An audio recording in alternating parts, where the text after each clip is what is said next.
Hello बच्चों, हमारे YouTube channel net Hindi पाठशाला में आपका स्वागत है। आज हम क्लास 11 का अध्याय 15 पढ़ेंगे, जिसका नाम है शरीर द्रव तथा परिसंचरण।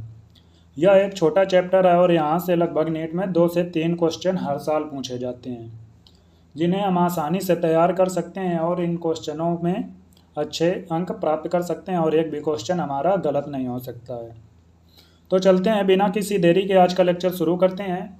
और यदि इसके नोट्स चाहिए तो हम टेलीग्राम का लिंक इसी चैनल के डिस्क्रिप्शन में दे देंगे, वहाँ से आप जाकर इसके नोट्स प्राप्त कर सकते हैं। तो चलते हैं, बिना किसी देरी के आज का लेक्चर शुरू करते हैं।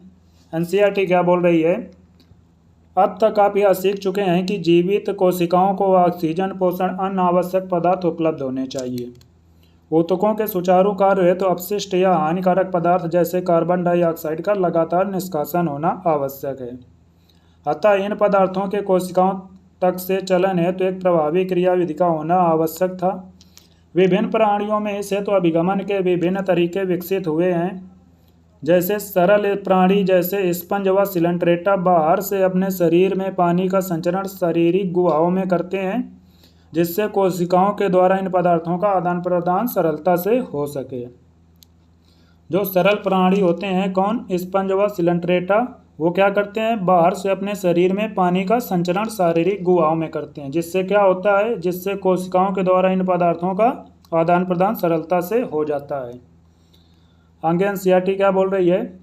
आगे एनसीईआरटी बोल रही है, जटिल प्राणी इन पदार्थों के परिवहन के लिए विशेष तरल का उपयोग करते हैं।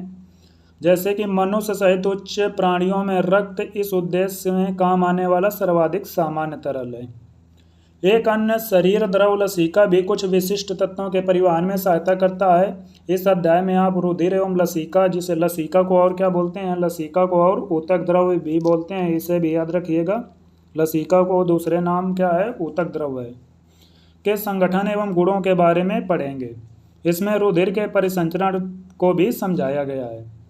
आगे एनसीईआरटी रुधिर के बारे में बोल रही है। रक्त एक विशेष प्रकार का ऊतक है। आपको कमेंट करके बताना है कि रक्त किस प्रकार का ऊतक है। आप ये पिछले अध्यायों में पढ़ चुके हैं, जिसमें द्रव अधात्री मैट्रिक्स, प्लाज्मा तथा अन्य संगठित संरचनाएं पाई जाती हैं। प्लाज्मा के बारे में एनसीईआरटी क्या बोल रही है? प्रद्रव एक हल्के पीले रंग का गाढ़ा तरल है। जो प्लाज्मा होता है कैसा होता है? हल्के पीले रंग का होता है और कैसा होता है? गाढ़ा होता है। जो रक्त के आयतन का कितना होता है? 55% होता है। ये भी याद रखिएगा, यहाँ से भी क्वेश्चन पूछा जा सकता है कि जो रक्त का कितना होता है? 55% होता है। प्रद्रव्य में 90 से 92% जल तथा 6 से 8% प्रोटीन पदार्थ पाए जाते हैं। मोस्ट इंपॉर्टेंट है, यहाँ से क्वेश्चन बन चुका है कि इसमें प्लाज्मा में 90 से 92% तो जल होता है और 6 से 8% प्रोटीन होता है, और जो 1 से 2% बचा वो क्या होता है? आयंस पाए जाते हैं इसमें। ठीक है, इसमें कौन कौन सी प्रोटीन पाई जाती है? पहली होती है फाइब्रिनोजन, दूसरी प्रोटीन ग्लोबुलिन और तीसरी प्रोटीन एल्बुमिन होती है। ये मुख्य प्रोटीन है जो प्लाज्मा में पाई जाती हैं, इन्हें याद रखिएगा। 3 प्रकार की प्रोटीन मुख्यतः पाई जाती हैं, फाइब्रिनोजन, ग्लोबुलिन तथा एल्बुमिन। इनके कार्य भी याद रखिएगा, वहाँ से भी क्वेश्चन आ जाते हैं। फाइब्रिनोजन के क्या काम होते हैं? यह रक्त थक्का बनाने तथा स्कंदन में उपयोगी होता है। दूसरा कौन सा है? दूसरा है ग्लोबुलिन का उपयोग क्या करने में किया जाता है? ग्लोबुलिन का उपयोग प्रतिरक्षा तंत्र तथा एल्बुमिन का उपयोग परासरणी संतुलन के लिए होता है। ये इनके कार्य हैं, कार्य को भी याद रखिएगा। प्लाज्मा में अनेक खनिज आयन, जैसे जो 1 से 2% आयन पाए जा रहे थे, उनमें से कौन कौन से आयन पाए जा रहे हैं? Sodium ion, calcium ion, magnesium ion तथा बाइकार्बोनेट तथा क्लोरीन आयन पाए जाते हैं। शरीर में संक्रमण की अवस्था होने के कारण ग्लूकोज, अमीनो अम्ल तथा लिपिड भी प्लाज्मा में पाए जा सकते हैं। जब शरीर संक्रमण या किसी बीमारी में होता है तब प्लाज्मा में कौन कौन? ग्लूकोज भी पाया जा सकता है, अमीनो अम्ल तथा लिपिड भी पाए जा सकते हैं। एनसीईआरटी ये बोल रही है। रुधिर का थक्का बनाने अथवा स्कंदन के अनेक कारक प्रद्रव्य के साथ निष्क्रिय दशा में रहते हैं, जो आगे एनसीईआरटी में पढ़ाया गया है कि जो प्लाज्मा होता है उसमें रुधिर का थक्का बनाने वाले अनेक कारक निष्क्रिय अवस्था में मौजूद रहते हैं, ये बोल रही है एनसीईआरटी। बिना थक्का स्कंदन कारकों के प्लाज्मा को क्या बोलते हैं? सीरम बोलते हैं। यदि हम प्लाज्मा से थक्का कारक हटा दें तो जो बचेगा उसको क्या बोलेंगे, उसको बोलते हैं सीरम। और आपको बता दें सीरम का कभी भी थक्का नहीं बनता। क्यों नहीं बनता? क्योंकि उसमें थक्का कारक एब्सेंट होते हैं। और यह कब निकलता है? चोट लगने के, थक्का बनने के बाद निकलता है ये। जब थक्का बन जाता है उसके बाद जो निकलता है उसको सीरम बोलते हैं। आगे क्या बोला एनसीईआरटी ने? आगे पढ़ाया गया है संगठित पदार्थ, जो कितना होता है रक्त का? 45% होता है। लाल रुधिर, इसमें क्या क्या आते हैं? इसमें आते हैं आरबीसी जिसे लाल रुधिर कणिकाएं, और क्या बोलते हैं इरिथ्रोसाइट, और क्या आती है श्वेताणु जिन्हें ल्यूकोसाइट बोलते हैं, जिसे इंग्लिश में डब्ल्यूबीसी बोलते हैं, पट्टिकांड जिन्हें इंग्लिश में प्लेटलेट्स बोलते हैं, को संयुक्त रूप से संगठित पदार्थ कहा जाता है। और ये रक्त का कितना होता है? और ये रक्त का लगभग 45% होता है। अब एनसीईआरटी आरबीसी के बारे में, रक्ताणु के बारे में पढ़ाया है। क्या बोल रहे हैं एनसीईआरटी? लाल रुधिर कणिकाएं अन्य सभी कोशिकाओं में संख्या में अधिक होती है। सबसे ज़्यादा तीनों में से कौन पाई जाती है? आरबीसी सबसे ज़्यादा पाई जाती हैं। कितनी होती है? एक स्वस्थ मनुष्य में ये कणिकाएं लगभग 50 से 55 लाख। ये देखिए यहाँ पर एनसीईआरटी 50 से 50 लिखा है, यहाँ पर क्या है 50 से 55 लाख है। ये एनसीईआरटी में करेक्शन कर लीजिए। 50 से 55 लाख प्रति घन mm³ पाई जाती है। रक्त, ये देखिए आगे सही एनसीईआरटी लिखी है 5 से 5.5 मिलियन प्रति घन mm पाई जाती है। वयस्क अवस्था में लाल रुधिर कणिकाएं लाल अस्थिमज्जा में बनती हैं। लाल अस्थिमज्जा को क्या बोलते हैं? रेड बोन मैरो बोलते हैं। जो वयस्क अवस्था, वयस्क मनुष्य होते हैं उनमें रेड बोन मैरो में आरबीसी बनती है। अधिकतर स्तनधारियों की लाल रुधिर कणिकाओं में केंद्रक नहीं पाया जाता है। मोस्ट इंपॉर्टेंट है, ये भी याद रखिएगा कि अधिकतर, अधिकतर का मतलब कुछ में पाया जाता है। किस में पाया जाता है? एनसीईआरटी में नहीं दिया गया, लेकिन हम बता दे रहे हैं कि जो ऊँट होता है, ऊँट और एक लांबा होता है, ऊँट और लांबा में क्या पाया जाता है? उनके आरबीसी में केंद्रक प्रेजेंट होता है। और आपको मेढक भी पढ़ाया जा चुका है। आपको कमेंट में आंसर देना है कि मेढक की जो आरबीसी होती है उसमें केंद्रक पाया जाता है या नहीं, आपको कमेंट करके बताना है। वहाँ से भी क्वेश्चन पूछा गया है और यहाँ से भी क्वेश्चन आता है, ठीक है। इसकी आकृति कैसी होती है? उभयाअवतल या बाइकॉनकेव होती है। बाइकॉनकेव होने के कारण ये किसी भी पतली जगह से आसानी से गुजर सकती है, इस कारण से ये बाइकॉनकेव होती है, ठीक है। इनका लाल रंग किस कारण से इनका लाल रंग होता है? जो आरबीसी होती है उनका लाल रंग किस कारण से होता है? ये पूछ सकता है। इनका लाल रंग एक लौहयुक्त जटिल प्रोटीन, याद रखिएगा कैसी प्रोटीन है? जटिल, कॉम्प्लेक्स प्रोटीन है, हीमोग्लोबिन की उपस्थिति के कारण होता है। एक स्वस्थ मनुष्य में प्रति 100 ml रक्त में लगभग 12 से 16 ग्राम हीमोग्लोबिन पाया जाता है। मोस्ट इम्पॉर्टेंट है कि जो एक स्वस्थ मनुष्य होता है 100 ml में कितना हीमोग्लोबिन पाया जाता है? 12 से 16 ग्राम। और आपको ये भी बता दें कि एक मनुष्य 1 मिनट में कितनी बार सांस लेता है? 12 से 16 बार श्वसन करता है, ये भी याद रखिएगा। आगे एनसीईआरटी क्या बोल रही है? इन पदार्थों की श्वसन गैसों के परिवहन में महत्वपूर्ण भूमिका होती है। लाल रक्त कणिकाओं का औसत आयु कितनी होती है? लाल रक्त कणिकाओं की औसत आयु 120 दिन होती है। औसत का मतलब कम ज़्यादा भी हो सकती है, औसत मान लीजिए 120 दिन होती है। तत्पश्चात इनका विनाश क्या हो जाता है? प्लीहा, प्लीहा को इंग्लिश में क्या बोलते हैं? स्प्लीन बोलते हैं। और इसे क्या बोलते हैं? लाल रक्त कोशिकाओं का कब्रिस्तान बोलते हैं। याद रखिएगा, यहाँ से क्वेश्चन पूछा जा चुका है कि लाल रक्त कणिकाओं का कब्रिस्तान किसे बोलते हैं? प्लीहा, इंग्लिश में स्प्लीन बोलते हैं। अब एनसीईआरटी ल्यूकोसाइट के बारे में पढ़ाया है। ल्यूकोसाइट के बारे में एनसीईआरटी क्या बोल रही है? ल्यूकोसाइट को हीमोग्लोबिन के अभाव के कारण तथा रंगहीन होने के कारण क्या बोलते हैं? इन्हें डब्ल्यूबीसी, श्वेत रुधिर कणिकाएं कहते हैं। इसमें क्या हीमोग्लोबिन क्या होता है? एब्सेंट होता है, इसी कारण से इनका रंग कैसा होता है? रंगहीन होता है। इनमें केंद्रक पाए जाते हैं। ये देखिए, इसे हाईलाइट कीजिए, यहाँ से भी क्वेश्चन पूछा जा सकता है कि डब्ल्यूबीसी में केंद्रक प्रेजेंट होते हैं, आरबीसी में एब्सेंट होते हैं, लेकिन डब्ल्यूबीसी में पाए जाते हैं। इनकी संख्या लाल रक्त कणिकाओं की अपेक्षा कम होती है। कितनी होती है? औसतन 6000 से 8000 प्रति घन mm³ आप प्रति घन मिलीमीटर होती है। सामान्यतः ये कम समय तक जीवित रह सकती है। इनकी जो आयु होती है वो कुछ घंटों से लेकर कुछ दिनों तक ही होती है। इसलिए एनसीईआरटी बोल रही है कि ये बहुत कम समय तक ही जीवित रह सकती हैं। इनको दो मुख्य श्रेणियों में बांटा गया है। कौन कौन सी श्रेणियां हैं? कणिकाणु, ग्रेन्युलोसाइड, जिनके कोशिका द्रव में कण या ग्रेन्यूल पाए जाते हैं उन्हें क्या बोलते हैं? कणिकाणु या ग्रेन्युलोसाइड बोलते हैं। और जिनके कोशिका द्रव में ग्रेन्यूल एब्सेंट होते हैं उन्हें क्या बोलते हैं? अकण कोशिकाएं या एग्रेन्युलोसाइड। ग्रेन्युलोसाइड में कौन कौन सी कोशिकाएं आती हैं? ग्रेन्युलोसाइड में 3 प्रकार की कोशिकाएं आती हैं। पहला न्यूट्रोफिल, दूसरा इओसिनोफिल, तीसरा कौन होता है? बेसोफिल। जिनके लास्ट में फिल आता है, याद रखने की ट्रिक क्या है कि जिनके लास्ट में फिल आता है वो सब कैसी होती है? ग्रेन्युलोसाइट होती हैं, याद रखिएगा। फिल लास्ट में है, ग्रेन्युलोसाइट होती हैं। जबकि लिम्फोसाइट तथा मोनोसाइट किस में आते हैं? साइट जिनके अंत में आए वो कौन सी होती हैं? वो ग्रेन्युलोसाइट होती हैं। ठीक है। आगे एनसीईआरटी क्या बोल रही है? आगे एनसीईआरटी श्वेत रुधिर कोशिकाओं में न्यूट्रोफिल संख्या में सबसे अधिक होते हैं। ये इनके जो सबसे अधिक होते हैं और ये कितने प्रतिशत पाए जाते हैं? यहाँ से मैचिंग वाले क्वेश्चन बहुत पूछे जाते हैं, ये बहुत इंपॉर्टेंट है, याद रखिएगा। कि आगे एनसीईआरटी बोल रही है कि जो WBC होती है उनमें सबसे ज़्यादा कौन पाई जाती है? न्यूट्रोफिल पाई जाती है। कितनी पाई जाती हैं? 60 से 65%। याद रखिएगा, यहाँ से क्वेश्चन पूछा जा चुका है। 60 से 65% होती है। और सबसे कम कौन होती है? सबसे कम होती है बेसोफिल। कितनी होती है? लगभग 0.5 से 1% होती है। ये चित्र है, चित्र अभी देखेंगे आगे, पहले एनसीईआरटी रीडिंग कर लेते हैं। इसके बाद न्यूट्रोफिल तथा मोनोसाइट। मोनोसाइट कितनी होती है? मोनोसाइट होती है 6 से 8%। और एनसीईआरटी क्या बोल रहे हैं? न्यूट्रोफिल तथा मोनोसाइट कैसी कोशिकाएं हैं? भक्षण कोशिकाएं होती हैं। ये 2 प्रकार की कोशिकाएं ऐसी हैं जो भक्षण का काम करती हैं, न्यूट्रोफिल और मोनोसाइट, ये दोनों हैं जो अंदर प्रवेश करने वाले बाह्य जीवों को समाप्त करती हैं।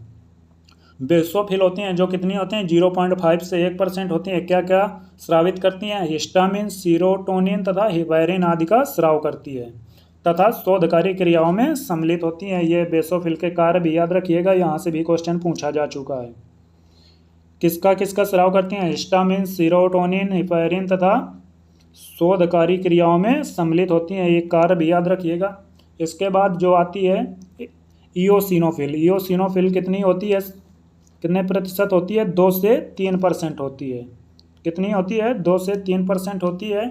इसका कार्य क्या होता है? संक्रमण से बचाव करती है तथा एलर्जी प्रतिक्रिया में सम्मिलित होती है। मोस्ट इंपॉर्टेंट, कौन से उसमें सम्मिलित होती है? एलर्जी प्रतिक्रिया में सम्मिलित होती है, याद रखिएगा। इसके बाद आता है लिम्फोसाइट। लिम्फोसाइट किसका प्रकार है? साइट आ रहा है लास्ट में, किसका है? ग्रेन्युलोसाइट का है, याद रखिएगा। कितनी होती है? 20 से 25% होती है, याद रखिएगा। ये यहाँ से भी क्वेश्चन पूछा जा सकता है। 20 से 25% होती है। और मुख्यतः कितने प्रकार में बांटा गया इनको? 2 प्रकारों में, बी तथा टी। बी और टी दोनों प्रकार की लिम्फोसाइट शरीर की प्रतिरक्षा के लिए उत्तरदायी होती है। ठीक है। इनकी याद रखने की एक ट्रिक है, ट्रिक हम आपको बता रहे हैं। कैसी ट्रिक है? ट्रिक के बारे में बताते हैं। ट्रिक है इसकी मनाबल। क्या है? मनाबल। ये किसका है? अगर उनके आकार को पूछे, आकार के क्रम को पूछे तो इसकी ट्रिक है मनाबल। यहाँ पर देखते हैं, यहाँ पर ट्रिक देखते हैं। जैसे पूछे कि सबसे बड़ी और सबसे छोटी कौन सी है, तो उसकी ट्रिक क्या है? मनाबल। क्या ट्रिक है? मनाबल। 1 मिनट रुकिए।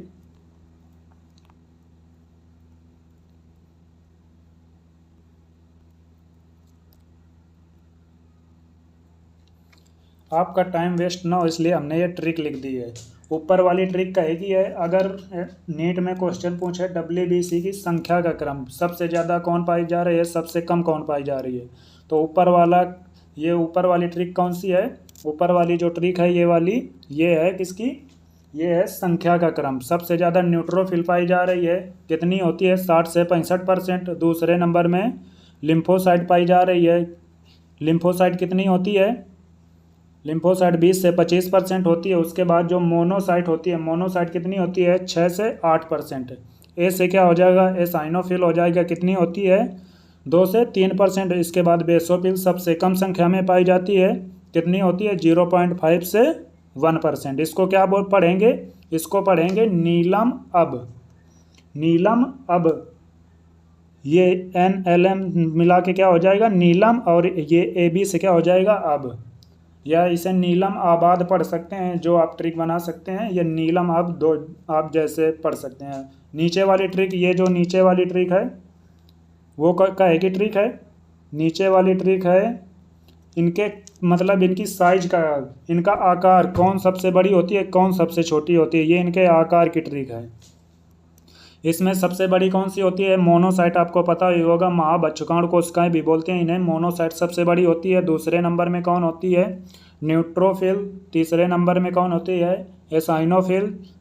बी से बेसोफिल और एल से लिम्फोसाइट। लिम्फोसाइट सबसे छोटी होती है, याद रखिएगा, यहाँ से क्वेश्चन कभी कभार बन जाते हैं। ये ट्रिक है, इसको क्या पढ़ोगे? मनाबल, MNABL, मनाबल से आप इसे याद रख सकते हैं। ये ट्रिक आसान है, आप इन्हें याद रख सकते हैं। आगे बढ़ते हैं। एनसीईआरटी में आगे क्या बोल रही है? आगे एनसीईआरटी में पट्टिकांड, जिन्हें इंग्लिश में बोलते हैं प्लेटलेट्स, के बारे में पढ़ाया गया है। प्लेटलेट्स को क्या बोलते हैं? थ्रोम्बोसाइट भी बोलते हैं। इनके ये नाम भी याद रखिएगा, यहाँ से भी काफ़ी क्वेश्चन बने हैं कि प्लेटलेट्स पट्टिकांड भी बोलते हैं और थ्रोम्बोसाइट भी बोलते हैं। और ये क्या होते हैं? ये मेगाकैरियोसाइट, अस्थि मज्जा की विशेष कोशिका जो होती है उसके टुकड़े के विखंडन से बनती है। मेगाकैरियोसाइट, अब पूछेगा ये कौन सी कोशिका है? अस्थि मज्जा की विशेष कोशिका है, ये याद रखिएगा, ये भी हाईलाइट कर लीजिए, के टुकड़ों में विखंडन से बनती है। क्योंकि ये टुकड़ों के विखंडन से बनती है इसलिए इसमें भी केंद्रक अनुपस्थित होता है, ये याद रखिएगा। क्योंकि ये एक सत्य कोशिका नहीं है, कोशिका के टुकड़े हैं। रक्त में इनकी संख्या कितनी होती है? 1.5 से 3.5 लाख प्रति घन mm होती है। प्लेटलेट्स कई प्रकार के पदार्थ स्रावित करती है, जिनमें अधिकांश रुधिर का थक्का जमाने स्कंदन में सहायता करते हैं। प्लेटलेट्स की संख्या में कमी के कारण स्कंदन जमाव में विकृति हो जाती है तथा शरीर से अधिक रक्तस्राव होने लगता है। अब एनसीईआरटी में पूछेगा क्वेश्चन की आकार का क्रम, इन तीनों जो कोशिकाएं पाई जा रही हैं, आरबीसी, डब्ल्यूबीसी तथा प्लेटलेट्स पाए जा रहे हैं, इनके आकार का क्रम बताइए कि सबसे बड़ा किसका होता है, छोटा किसका होता है? तो इस सबसे बड़ी आपको बता दें डब्ल्यूबीसी होती है, उसके बाद आरबीसी होती है, और सबसे छोटी कौन होती है? प्लेटलेट्स होती है। और संख्या पूछेगा, संख्या सबसे ज़्यादा किसकी होती है? आरबीसी की होती है, उसके बाद प्लेटलेट्स की होती है, उसके बाद डब्ल्यूबीसी की होती है। और जीवन काल पूछेगा, जीवन काल आरबीसी का लगभग 120 दिन होता है, उसके बाद प्लेटलेट्स का होता है, और डब्ल्यूबीसी का जीवन काल सबसे कम होता है, याद रखिएगा, यहाँ से भी क्वेश्चन पूछा गया है। आगे एनसीईआरटी क्या बोल रही है? आगे एनसीईआरटी रक्त समूह, ब्लड ग्रुप के बारे में पढ़ाया है। ब्लड ग्रुप के बारे में एनसीईआरटी क्या बोल रही है? जैसा कि आप जानते हैं कि मनुष्य का रक्त एक जैसा दिखते हुए भी कुछ अर्थों में भिन्न होता है। रक्त का कई तरीकों से सामूहिकरण किया गया है। इनमें से दो मुख्य समूह एबीओ तथा आरएच पूरे विश्व में जिसके द्वारा किया जाता है वो कौन कौन से हैं? एबीओ है और आरएच है। अब एबीओ ग्रुप के बारे में एनसीईआरटी बोल रही है, एबीओ समूह मुख्यतः लाल रुधिर कणिकाओं की सतह पर दो प्रतिजन, जिन्हें इंग्लिश में एंटीजन की उपस्थिति एवं अनुपस्थिति पर निर्भर करता है। मोस्ट इंपॉर्टेंट हाईलाइट कीजिए कि जो एबीओ रक्त समूह होता है उसका निर्धारण किस आधार पर करते हैं? आरबीसी की सतह पर पाए जाने वाले एंटीजन की उपस्थित अथवा अनुपस्थित के आधार पर करते हैं। ठीक है, ये याद रखिएगा। ये एंटीजन कौन कौन से हैं? एंटीजन ए एक होता है और एंटीजन बी दूसरा होता है, जो प्रतिरक्षी अनुक्रिया को प्रेरित करता है। इसी प्रकार विभिन्न व्यक्तियों में दो प्रकार के प्राकृतिक प्रतिरक्षी पाए जाते हैं। याद रखिएगा कौन कैसे होते हैं? ये प्राकृतिक होते हैं, मतलब जन्म से उनमें मौजूद होते हैं, जिन्हें इंग्लिश में क्या बोलते हैं? एंटीबॉडी में बोलते हैं, मिलते हैं। प्रतिरक्षी वे पदार्थ होते हैं जो प्रतिजन के विरुद्ध पैदा होते हैं। और प्रतिरक्षी कहाँ पर पाए जाते हैं? प्रतिरक्षी पाए जाते हैं प्लाज्मा में पाए जाते हैं। एंटीबॉडी कहाँ पर मिलती है? प्लाज्मा में मिलती है, ये याद रखिएगा। और एंटीबॉडी क्या होते हैं? जो एंटीजन के विरुद्ध पैदा होते हैं उन्हें क्या बोलते हैं? एंटीबॉडी बोलते हैं। 4 रक्त समूह कौन कौन से हैं? पहला हो गया AB और O में प्रतिजन तथा प्रतिरक्षी की स्थिति को देखें, जो ये टेबल दी गई है उसके बताया गया है। जो रक्त समूह ए होता है, रक्त समूह ए में क्या होता है? रक्त समूह ए में आरबीसी की सतह पर एंटीजन कौन सा पाया जाता है? आरबीसी की सतह पर ए एंटीजन पाया जाता है। ये ए एंटीजन आरबीसी की सतह पर पाया जाता है, उसी को देखकर हम निर्धारण करते हैं कि ए ग्रुप है, बी ग्रुप है, कौन सा ग्रुप है। तो कौन सा आरबीसी की सतह पर ए एंटीजन पाया जाता है, और तो इस कारण से इसे क्या बोलते हैं, ए ब्लड ग्रुप बोलते हैं। इसके बाद प्लाज्मा में एंटीबॉडी कहाँ पर पाए जाते हैं, एंटीबॉडी ये देखिए लिखा है प्लाज्मा में पाए जाते हैं। प्लाज्मा में पाए जाने के कारण इसमें कौन सी एंटीबॉडी मिलती है, एंटी बी एंटीबॉडी मिलती है। और इस प्रकार अभी ये रक्त समूह दाता के बारे में अभी पढ़ेंगे, पहले ये देख लेते हैं। इसके बाद जो होता है बी में आरबीसी की सतह पर कौन सा पाया जाएगा, बी एंटीजन पाया जाएगा। और प्लाज्मा में एंटीबॉडी कौन सी मिलेगी, एंटी ए मिलेगी। इसके बाद ए बी जो होता है तो लाल रुधिर कणिकाओं आरबीसी की सतह पर कौन मिलेंगे, दोनों ए बी दोनों मिलेंगे। इसके बाद एंटीबॉडी जो प्लाज्मा में होते हैं वो अनुपस्थित होते हैं। इसके बाद जो ओ होता है उसमें आरबीसी की सतह पर एंटीजन जो होते हैं, प्रतिजन होते हैं, वो अनुपस्थित होते हैं। इस कारण से इसे जीरो बोलते हैं, लेकिन वैसे इसे ओ बोला जाता है। ठीक है। और प्लाज्मा में कौन कौन से प्रतिरक्षी मिलते हैं, प्लाज्मा में ए बी दोनों एंटीबॉडी मिलते हैं। अब रक्त समूह, रक्तदाता समूह कौन कौन होता है, एक तो ए वाला स्वयं को स्वयं दे सकता है, और इसके बाद ओ सब को दे सकता है। और जो ए बी होता है, ए बी को सब दे सकते हैं, ये याद रखिएगा। आगे एनसीईआरटी क्या बोल रही है, दाता एवं ग्राही अदाता के रक्त समूहों का रक्त चढ़ाने से पहले सावधानीपूर्वक मिलान कर लेना चाहिए, जिससे रक्त स्कंदन एवं आरबीसी के नष्ट होने जैसी गंभीर परेशानियां ना हो। दाता डोनर जो होता है उसको तालिका में दिखाया गया है, तालिका जो है यही इसके बारे में बोल रहा है। उपरोक्त तालिका से स्पष्ट है कि रक्त समूह ओ एक सर्वदाता होता है। रक्त समूह ओ क्या होता है, सर्वदाता होता है, याद रखिएगा। रक्त समूह एक सर्वदाता होता है। और सर्वग्राही कौन होता है, सर्वग्राही ए बी सर्वग्राही या सर्व अदाता होता है, जो सभी प्रकार के रक्त समूहों से रक्त ले सकता है। अब एनसीईआरटी आरएच समूह के बारे में पढ़ाई है। क्या बोल रही है एनसीईआरटी, एक अन्य प्रतिजन जिसे इंग्लिश में एंटीजन बोलते हैं आरएच है, जो लगभग 80% मनुष्यों में पाया जाता है। इंपॉर्टेंट है, हाईलाइट कीजिए, कितने में पाया जाता है, 80% मनुष्यों में पाया जाता है। तथा यह सभी आरएच एंटीजन रीसस बंदर में पाए जाने वाले एंटीजन के समान है। आरएच इसे क्यों बोला गया, क्योंकि आरएच एंटीजन जो रीसस बंदर है उसमें पाए जाने वाले एंटीजन के समान है, इसलिए आरएच बोला गया इसे। ठीक है। ऐसे व्यक्ति को जिसमें आरएच एंटीजन होता है उन्हें आरएच सहित या आरएच पॉजिटिव कहते हैं, और जिनमें यह नहीं होता उन्हें आरएच हीन या आरएच निगेटिव कहते हैं। यदि आरएच निगेटिव के व्यक्ति के रक्त को आरएच पॉजिटिव के साथ मिलाया जाता है तो व्यक्ति में आरएच प्रतिजन आरएच निगेटिव के विरुद्ध विशेष प्रतिरक्षी बन जाती है। अतः रक्त आदान प्रदान के पहले आरएच समूह को भी मिलाना आवश्यक है।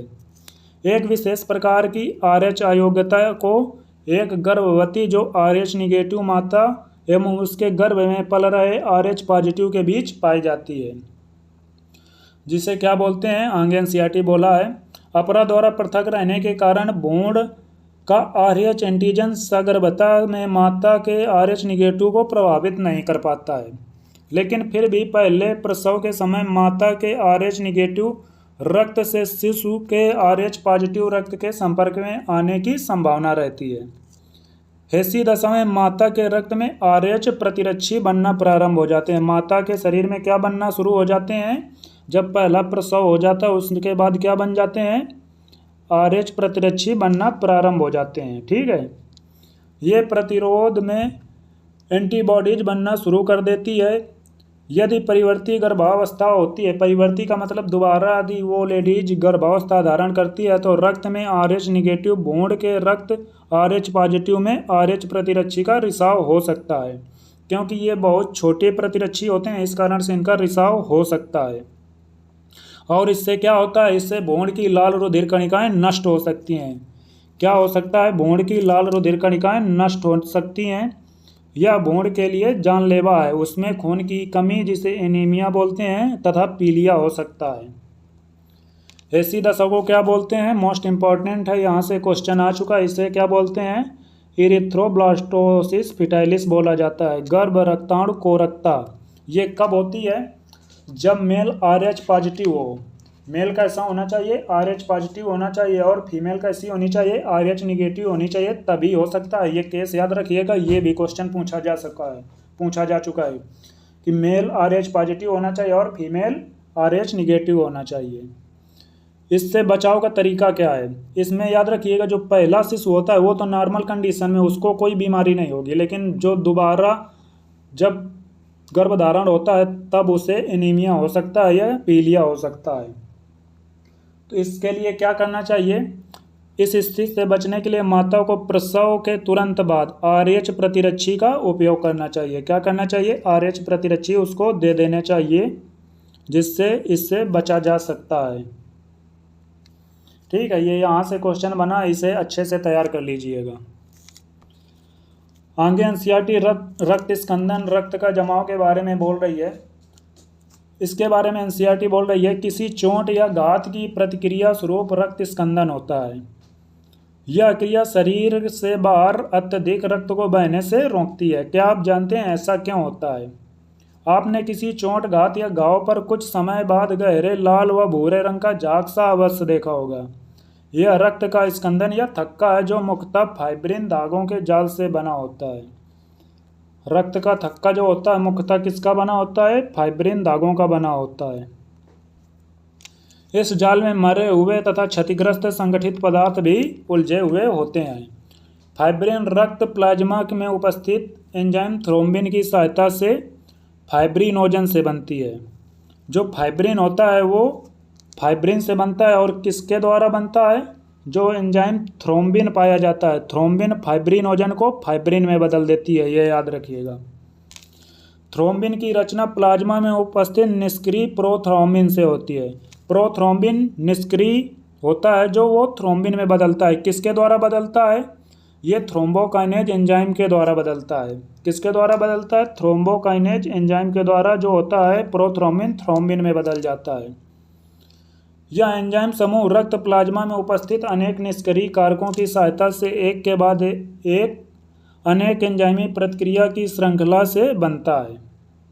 एनसीईआरटी इस लाइन में क्या बोलना चाह रहे हैं? एनसीईआरटी ये बोल रही है कि जब कोई चोट लग जाती है तो क्षतिग्रस्त ऊतक तथा प्लेटलेट्स जो थ्रोम्बोप्लास्टिन निष्क्रिय अवस्था में होता है उसको किस में बदल देते हैं? थ्रोम्बोकाइनेज जो एंजाइम होता है उसमें बदल देते हैं। क्योंकि ये निष्क्रिय अवस्था में होता है तो इसे सक्रिय में बदल देते हैं। थ्रोम्बोप्लास्टिन को थ्रोम्बोकाइनेज में बदल देते हैं। इसके बाद ये जो थ्रोम्बोकाइनेज होता है ये क्या करता है? थ्रोम्बोकाइनेज आगे जाकर जो प्रोथ्रोम्बिन पाया जाता है उसको थ्रोम्बिन में बदल देता है। फिर थ्रोम्बिन क्या करता है? थ्रोम्बिन जो फाइब्रिनोजन घुलनशील अवस्था में होता है उसको फाइब्रिन में बदल देता है, जो अघुलनशील होता है। और ये जो फाइब्रिन होता है ये आगे जाकर क्या बना लेता है? जाल बना लेता है। एनसीईआरटी इन लाइनों में ये बोल रही है। ठीक है, इसे आप अच्छी तरह से याद कर लीजिएगा, यहाँ से क्वेश्चन बन चुका है। आगे एनसीईआरटी क्या बोल रही है? एक चोट या घात रक्त में उपस्थित प्लेटलेट्स को विशेष कारकों को मुक्त करने के लिए प्रेरित करती है, जिनके स्कंदन की प्रक्रिया शुरू होती है। जिनसे क्या होती है? स्कंदन की प्रक्रिया शुरू होती है।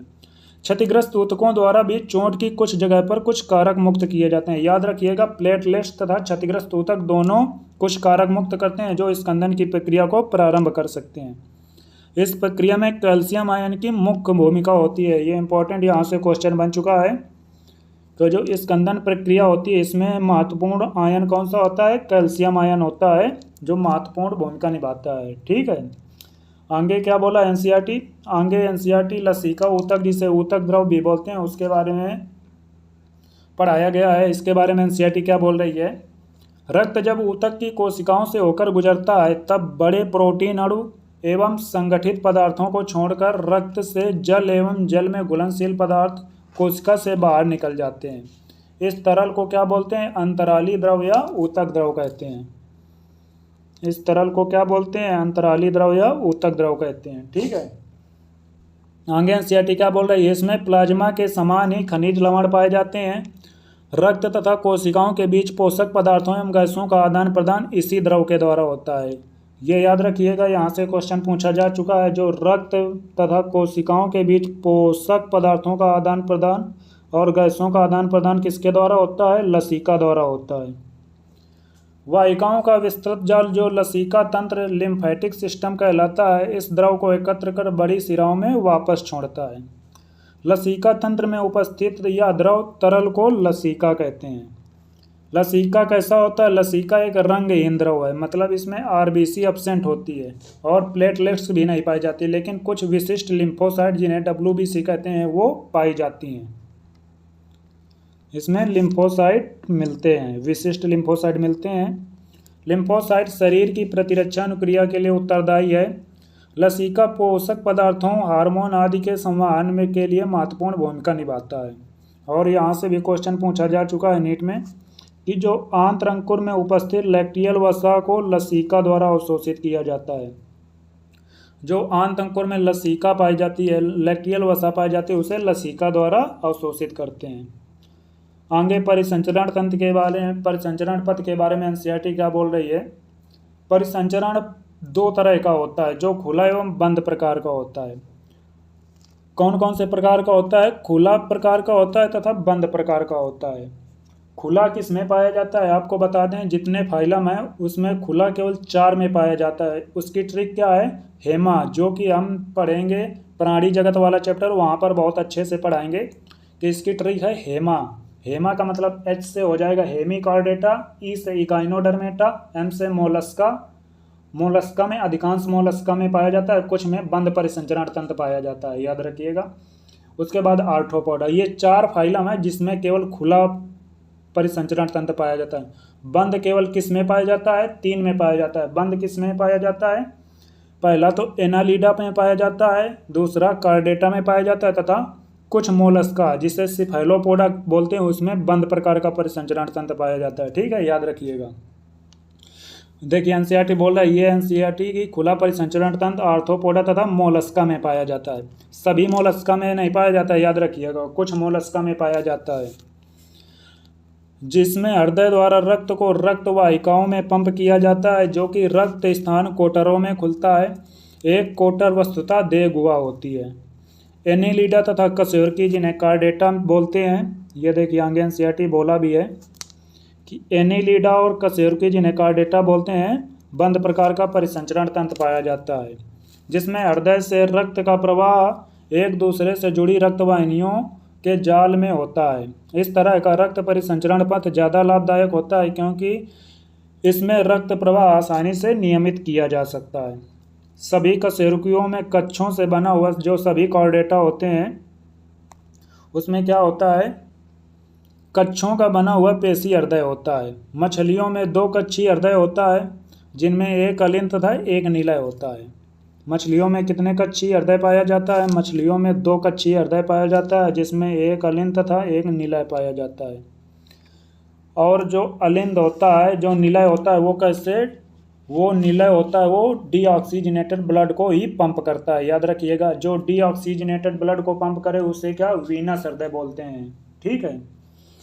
उभयचरों तथा सरीसृपों जिन्हें रेप्टाइल बोलते हैं, लेकिन मगरमच्छ को छोड़कर, याद रखिएगा, मगरमच्छ में 4 कोष्ठकीय हृदय पाया जाता है। बाकी जो एम्फीबियन और रेप्टाइल होते हैं उनमें कितने कक्ष का हृदय पाया जाता है? 3 कक्षों का हृदय पाया जाता है, जिनमें 2 अलिंद तथा एक निलय होता है। जबकि मगरमच्छ, पक्षी तथा स्तनधारियों में 4 कक्षों का हृदय पाया जाता है। इसमें 3 कक्ष में क्या क्या पाए जाते हैं? 3 कक्ष में 2 अलिंद तथा एक निलय पाया जाता है। इसमें रक्त मिश्रित रक्त पंप, हृदय मिश्रित रक्त पंप करता है। और जो 4 कक्ष हृदय होता है उसमें 2 अलिंद तथा 2 निलय पाए जाते हैं, जिसके बारे में अभी विस्तार से आगे पढ़ेंगे। मछलियों में हृदय विऑक्सीजनित रुधिर बाहर को पंप करता है। ये देखिए एनसीईआरटी ने लिखा भी है कि जो मछलियों का हृदय होता है विऑक्सीजनित रुधिर को बाहर पंप करता है। इस प्रकार के हृदय को क्या बोलते हैं? वीनस हृदय बोलते हैं, जो कुलोम द्वारा ऑक्सीजनित होकर शरीर के विभिन्न भागों में पहुंचाया जाता है तथा वहां से विऑक्सीजनित रक्त हृदय में वापस आता है। इस प्रक्रिया को एकल परिसंचरण कहते हैं। एम्फीबियन तथा रेप्टाइल जो होते हैं उनमें बायां अलिंद क्लोम फेफड़े त्वचा से ऑक्सीजनित युक्त रक्त प्राप्त करता है तथा दाहिना जो अलिंद होता है शरीर के दूसरे भागों से भी ऑक्सीजनित रुधिर को प्राप्त करता है, लेकिन वे रक्त को नीले में मिश्रित कर देते हैं और उसके बाद बाहर की ओर पंप करते हैं। इस प्रक्रिया को अपूर्ण दोहरा परिसंचरण कहते हैं। पक्षियों एवं स्तनधारियों में ऑक्सीजनित तथा वी ऑक्सीजनित रक्त क्रमशः बाएं एवं दाएं अलिंदों में आता है। यह भी हाईलाइट कर लीजिए, यहाँ से भी क्वेश्चन पूछा जा सकता है कि जो स्तनधारी तथा पक्षी होते हैं उनमें कौन से अलिंद में किस प्रकार का रक्त आता है। बाएं में कौन सा आता है, बाएं में ऑक्सीजनित होता है, और दाएं तरफ कौन सा होता है, दाएं तरफ होता है वी ऑक्सीजनित। जहाँ से वह उसी क्रम में बाएं एवं बाएं दाएं में निलयों में जाता है।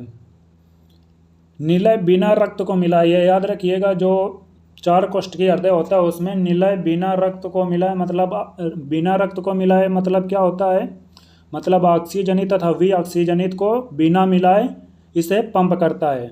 अर्थात 2 तरह के परिसंचरण पथ इन प्राणियों में मिलते हैं, अतः इन प्राणियों को दोहरा परिसंचरण पाया जाता है इन प्राणियों में। अब हम मानव के परिसंचरण तंत्र का अध्ययन करते हैं। अब मानव परिसंचरण तंत्र के बारे में एनसीईआरटी क्या बोल रही है उसके बारे में पढ़ेंगे। क्या बोल रही है एनसीईआरटी? मानव परिसंचरण तंत्र, जिसे रक्तवाहिनी तंत्र भी कहते हैं, जिसमें कक्षों से बना पेशी हृदय शाखित बंद रक्तवाहिनियों का एक जाल रक्त एवं तरल समाहित होता है।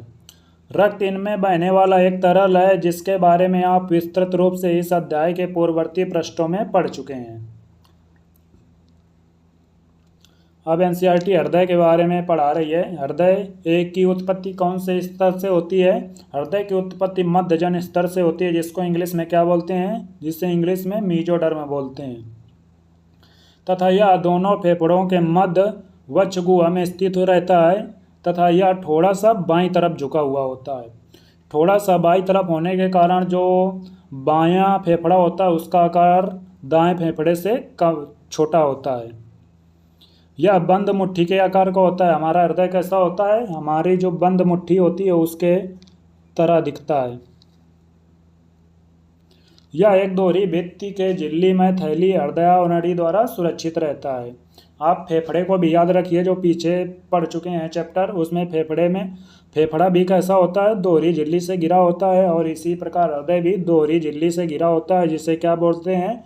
हृदयावनड़ी झिल्ली बोलते हैं, जिसमें क्या पाया जाता है? हृदयावनड़ी द्रव पाया जाता है।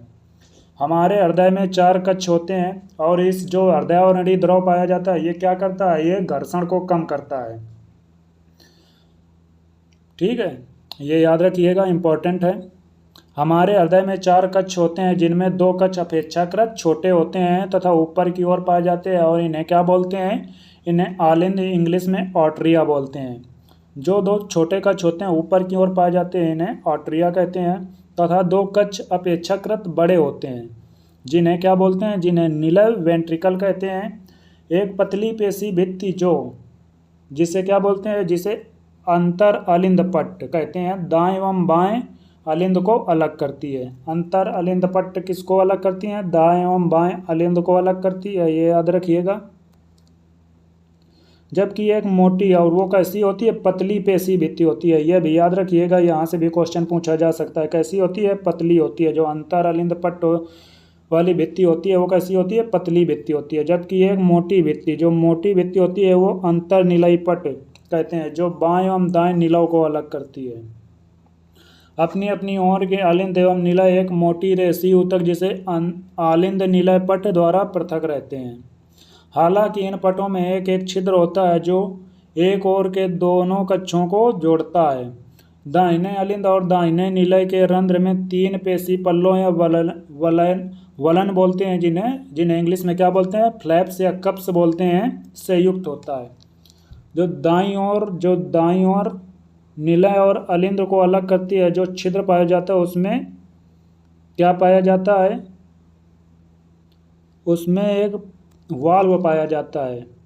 उस वाल्व को क्या बोलते हैं? उस वाल्व को बोलते हैं ट्राइकस्पिड वाल्व बोलते हैं, क्योंकि इसमें 3 पेशी कप्स पाए जाते हैं, इसलिए इन्हें क्या बोलते हैं, ट्राइकस्पिड वाल्व बोलते हैं। हिंदी में क्या बोलते हैं इनको, हिंदी में इनको त्रिवलनी कपाट कहते हैं। बाएं अलिंद तथा बाएं नीला के बीच भी इसी प्रकार एक वाल्व पाया जाता है, जो किससे बना, ये चित्र अभी देखेंगे, आगे एनसीईआरटी रीडिंग कर लेते हैं। जो क्या कहलाता है, द्विवलनी कपाट या मेट्रिक कपाट बोलते हैं। इंपॉर्टेंट है कि द्विवलनी कपाट जिसे इंग्लिश में बाइकस्पिड वाल्व बोलते हैं, उसका दूसरा नाम क्या होता है, उसका दूसरा नाम मेट्रिक कपाट भी होता है। इसमें 2 कप्स पाए जाते हैं, ये इंपॉर्टेंट है, यहाँ से नीट में क्वेश्चन पूछा जा चुका है। बाईं ओर कौन सा पाया जाता है, बाइकस्पिड वाल्व, बाईं ओर बाइकस्पिड, दाईं ओर ट्राइकस्पिड। याद रखने की ट्रिक क्या है कि बाईं ओर बी से बाईं ओर, और बाईं ओर कौन सा पाया जाता है, बाइकस्पिड वाल्व, जिसे द्विवलनी कपाट या मेट्रिक कपाट बोलते हैं। और ट्राइकस्पिड वाल्व किस ओर पाया जाता है, दाईं ओर पाया जाता है। दाएं तथा बाएं निलयों से निकलने वाली क्रमशः फुसफुसी धमनी तथा महाधमनी। देखिए ये भी इंपॉर्टेंट है कि दाईं ओर तथा बाईं ओर, दाईं ओर से कौन सी निकलती है, दाईं ओर से निकलती है फुसफुसी धमनी, तथा बाईं ओर से कौन निकलती है, बाईं ओर से महाधमनी निकलती है। के निकास द्वार पर क्या पाए जाते हैं, अर्धचंद्राकार कपाट पाए जाते हैं, जिन्हें सेमी ल्यूनर कपाट बोलते हैं, सेमी ल्यूनर वाल्व बोलते हैं। हृदय के कपाट रुधिर को एक दिशा में ही जाने देते हैं, अर्थात आलिंद से निलय और निलय से फुसफुस धमनी या महाधमनी। कपाट वापसी या उल्टे प्रवाह को रोकते हैं। कपाट का क्या, जो वाल्व पाए जाते हैं उनका कार्य क्या होता है, ये वापसी या उल्टे प्रवाह को रोकते हैं। याद रखिएगा, यहाँ से भी क्वेश्चन पूछा जा सकता है। यह हृदय पेशियों से बना होता है। हृदय जो होता है कैसे बना होता है, हृदय पेशियों से बना होता है। निलयों की भित्ति आलिंदों की भित्ति से बहुत मोटी होती है। जो निलय की भित्ति होती है वो आलिंदों की भित्ति से बहुत मोटी होती है।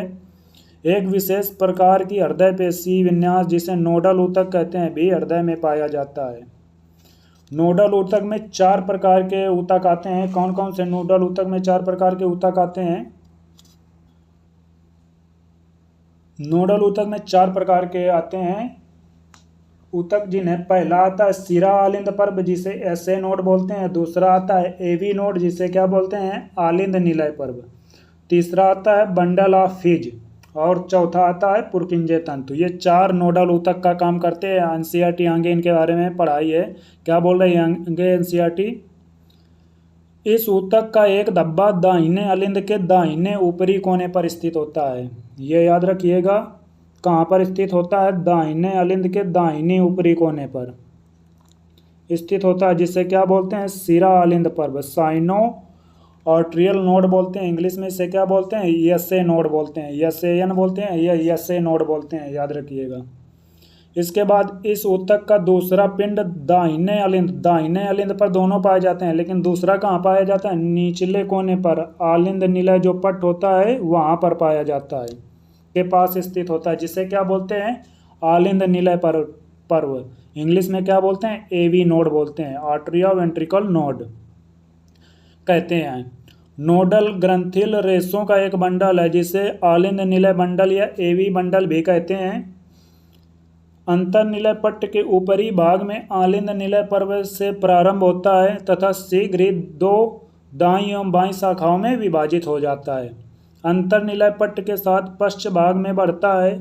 इन शाखाओं से संक्षिप्त रेशे निकलते हैं जो पूरे निलयी पेशी विन्यास में दोनों तरफ फैले रहते हैं। ये याद रखिएगा, ये इंपॉर्टेंट है कि जो संक्षिप्त रेशे में निकलते हैं वो पूरे निलय में पाए जाते हैं, पूरे निलय के पेशी विन्यास में पाए जाते हैं, जिन्हें क्या बोलते हैं, जिन्हें पुरकिंजे के तंतु बोलते हैं।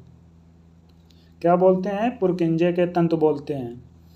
नोडल ऊतक बिना किसी बाह्य प्रेरणा के क्रिया विभव पैदा करने में सक्षम होते हैं। जो ये नोडल ऊतक होते हैं, चारों प्रकार के ऊतक, ये बिना किसी बाह्य क्रिया के क्रिया विभव पैदा कर सकते हैं, इसलिए इन्हें क्या बोलते हैं, स्व उत्तेजनशील ऑटो एक्साइटेबल बोलते हैं। हालांकि 1 मिनट में उत्पन्न हुए क्रिया विभव की संख्या नोडल तंत्र के विभिन्न भागों में घट बढ़ सकती है। एनसीईआरटी में नहीं दिया गया, आपको बता दें कि जो एसए नोड होता है वो लगभग 70 से 75 आवेग प्रति मिनट उत्पन्न करता है। इसके बाद जो एवी नोड होता है वो कितने 50 से 60 आवेग प्रति मिनट उत्पन्न कर सकता है। इसके बाद आगे जो आता है बंडल ऑफ फिश जिसे बोलते हैं, वो कितने आवेग 30 से 40 आवेग प्रति मिनट उत्पन्न कर सकता है। इसके बाद आगे जो लास्ट में बचते हैं जो पुरकिंजे फाइबर होते हैं, वो लगभग 25 से 30 आवेग प्रति मिनट उत्पन्न कर सकता है। यही एनसीईआरटी बोल रही है कि 1 मिनट में उत्पन्न हुए क्रिया विभव की संख्या नोडल तंत्र के विभिन्न भागों में घट बढ़ सकती है। ठीक है, ये एनसीईआरटी इसके बारे में बोल रही है। उसके बाद एनसीईआरटी बोली है जो सिरा अलिंद पर एसए नोड जिसे बोलते हैं सबसे अधिक क्रिया विभव पैदा कर सकता है। एसए नोड सबसे अधिक क्रिया विभव पैदा कर सकता है। लगभग 1 मिनट में कितने 70 से 75 क्रिया विभव पैदा करती है तथा हृदय का लय बनाती है, लयात्मक संकुचन रिदमिक कॉन्ट्रैक्शन का प्रारंभ करता है तथा बनाए रखता है। इसलिए इसे क्या बोलते हैं, पेस मेकर गति प्रेरक कहते हैं। ये इंपॉर्टेंट है, यहाँ से क्वेश्चन भी पूछा जा चुका है कि पेस मेकर किसे बोलते हैं। पेस मेकर किसे बोलते हैं, एसए नोड को बोलते हैं। सिरा अलिंद पर्व को क्या बोला जाता है, पेस मेकर बोला जाता है। इससे हमारी सामान्य हृदय स्पंदन दर 70 से 75 प्रति मिनट होती है। औसतन कितनी होती है, औसतन 72 प्रति मिनट होती है। और इसके बाद एक क्वेश्चन नीट में ये भी आया हुआ है कि जो आवेग का संचरण का मार्ग होता है वो क्या होता है। सबसे पहले क्रिया विभव कहाँ पर उत्पन्न होते हैं, एसए नोड में उत्पन्न होते हैं। इसके बाद आवेग कहाँ पर जाते हैं, इसके बाद आवेग जाते हैं एवी नोड पर। एवी नोड के बाद आवेग कहाँ जाते हैं, बंडल ऑफ हिस पर जाते हैं। बंडल ऑफ हिस के बाद सबसे लास्ट में कहाँ जाते हैं, पुरकिंजे फाइबर में जाते हैं। ये आवेग के मार्ग का क्रम भी याद रखिएगा। आवेग का जो संचरण का मार्ग होता है, यहाँ से भी क्वेश्चन नीट में आ चुका है। आगे एनसीईआरटी हृदय चक्र के बारे में पढ़ाया है। क्या बोल रही है एनसीईआरटी, हृदय काम कैसे करता है, आओ हम जाने। प्रारंभ में माना कि हृदय के चारों कक्ष शिथिल अवस्था में है, अर्थात हृदय अनुशिथिलन अवस्था में है। इस समय त्रिवलन या द्विवलन कपाट जिन्हें ट्राइकस्पिड तथा बाइकस्पिड वाल्व बोलते हैं खुले रहते हैं, जिससे रक्त फुसफुस सिरा तथा महासिरा से क्रमशः बाएं तथा दाएं अलिंद में से होता हुआ बाएं तथा दाएं निलय में पहुंचता है। अर्धचंद्राकार कपाट जो सेमी ल्यूनर कपाट होते हैं इस अवस्था में बंद रहते हैं। अब जिसे सिरा अलिंद पर जिसे एसए नोड बोलते हैं क्रिया विभव पैदा करता है। जब एसए नोड क्रिया विभव पैदा करता है तो क्या होता है, जो दोनों आलिंदों को प्रेरित करता है, आलिंद प्रंकुचन पैदा करता है जिसे आर्टरियल सिस्टोल बोलते हैं। इस क्रिया से रक्त का प्रवाह निलय में लगभग 30% बढ़ जाता है। जब आलिंद संकुचित होते हैं या जब आलिंदों में सिस्टोल होता है, जब आलिंद से कितने प्रतिशत रक्त उसमें जाता है, निलय में लगभग 30% रक्त पहुंचता है। निलय में क्रिया विभव का संचालन आलिंद निलय पर्व तथा आलिंद निलय बंडल द्वारा होता है, जहां से हिज के बंडल इसे निलयी पेशी विन्यास तक पहुंचाते हैं।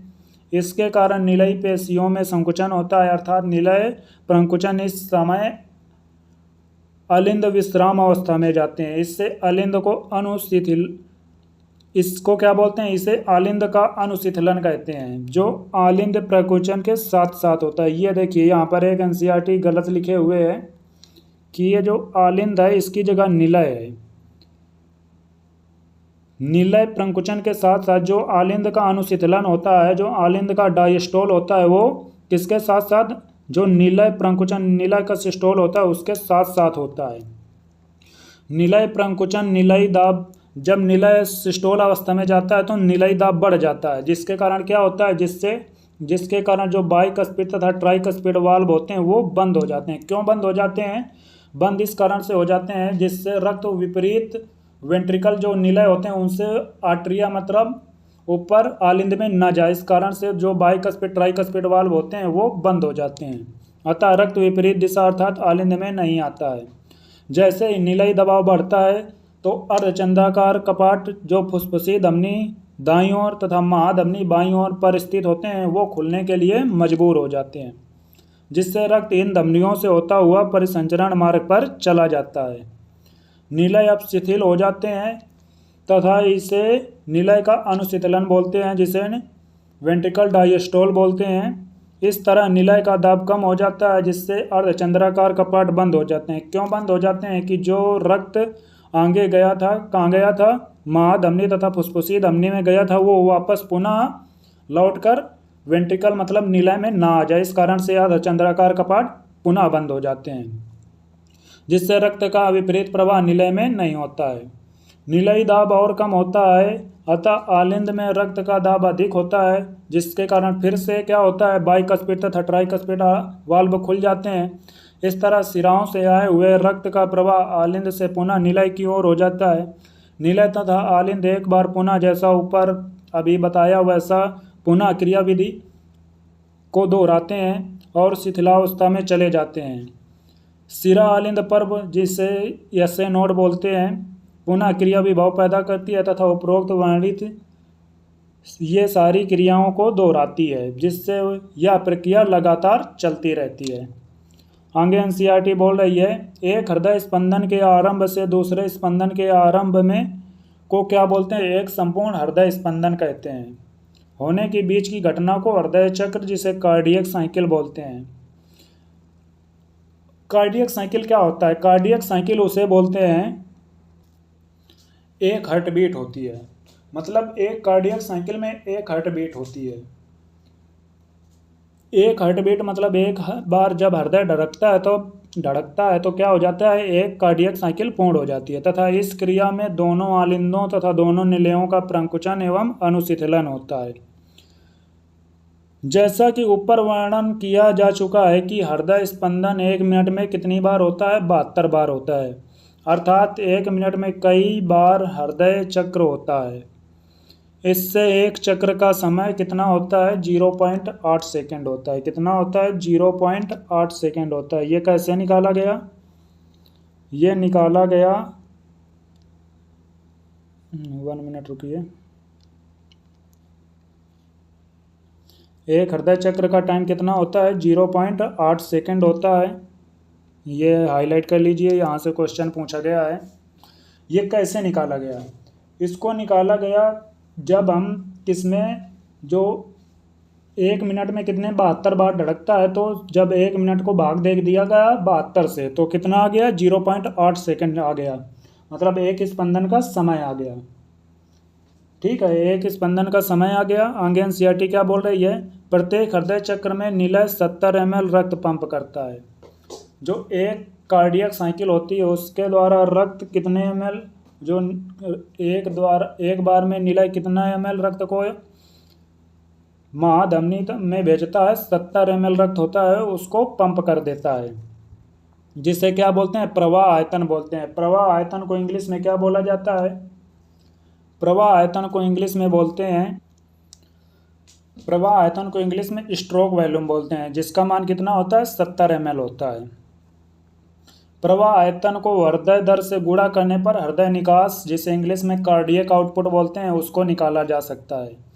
जब हम स्ट्रोक वॉल्यूम का गुणा किससे कर देते हैं, हार्ट बीट रेट से कर देते हैं, तो कार्डियक आउटपुट निकल के आ जाता है, जो कितना होता है, जो हृदय निकास प्रत्येक निलय द्वारा रक्त की मात्रा को प्रति मिनट बाहर निकलने की क्षमता है। जो एक स्वस्थ मनुष्य होता है में औसतन कितनी होती है, 5000 ml अथवा 5 लीटर होती, मतलब हमारा जो हृदय होता है 1 मिनट में लगभग 5 लीटर रक्त को पंप कर देता है। इसको निकाला कैसे गया? कार्डियक आउटपुट का सूत्र होता है stroke volume into heart beat rate. Stroke volume कितनी है, स्ट्रोक वॉल्यूम 70 ml है, और हार्ट बीट रेट कितनी होती है, औसतन 72 होती है। जब 70 × 72 किया गया तो लगभग कितना आ गया, 5000 ml या 5 लीटर आ गया। हम प्रवाह आयतन तथा हृदय दर को बदलने की क्षमता रखते हैं। बोल रहे एनसीईआरटी की जो हम स्ट्रोक वॉल्यूम में चेंज कर सकते हैं तथा कार्डियक आउटपुट को बदला जा सकता है। इससे हृदय निकास भी, मतलब कार्डियक आउटपुट भी बदल जाता है। उदाहरण के तौर पर खिलाड़ी धावकों का हृदय निकास कार्डियक आउटपुट सामान्य मनुष्य से अधिक होता है। हृदय चक्र के दौरान 2 महत्वपूर्ण ध्वनियाँ स्टेथोस्कोप में सुनी जाती हैं। स्टेथोस्कोप होता है जिसके द्वारा हम 2 ध्वनियाँ सुन सकते हैं। प्रथम ध्वनि जो लब होती है, किसके द्वारा कब सुनाई देती है, यहाँ से नीट में क्वेश्चन पूछा जा चुका है कि जो प्रथम ध्वनि होती है लब, वो बाइकस्पिड तथा ट्राइकस्पिड वाल्व के बंद होने से के दौरान आती है। जब बाइकस्पिड तथा ट्राइकस्पिड वाल्व बंद होते हैं तब प्रथम ध्वनि उत्पन्न होती है, जिसे क्या बोलते हैं, लब बोलते हैं। और दूसरी ध्वनि जो होती है डब कब आती है? डप आती है अर्धचंद्राकार कपाट के बंद होने के कारण आती है। इन दोनों ध्वनियों का चिकित्सीय निदान में बहुत महत्वपूर्ण है योगदान है। मतलब इन लब डप के द्वारा हम अनेक जो हृदय संबंधी विकार हैं उनके बारे में जानकारी प्राप्त कर सकते हैं। इसके बाद एनसीईआरटी विद्युत हृदय लेख, जिसे इलेक्ट्रोकार्डियोग्राम बोलते हैं, उसके बारे में पढ़ाया गया है। क्या बोल रहा है एनसीईआरटी? आप यहाँ पर इम्पोर्टेंट ये बात याद रखिएगा कि जो इलेक्ट्रोकार्डियोग्राम होता है, इलेक्ट्रोकार्डियोग्राम क्या होता है?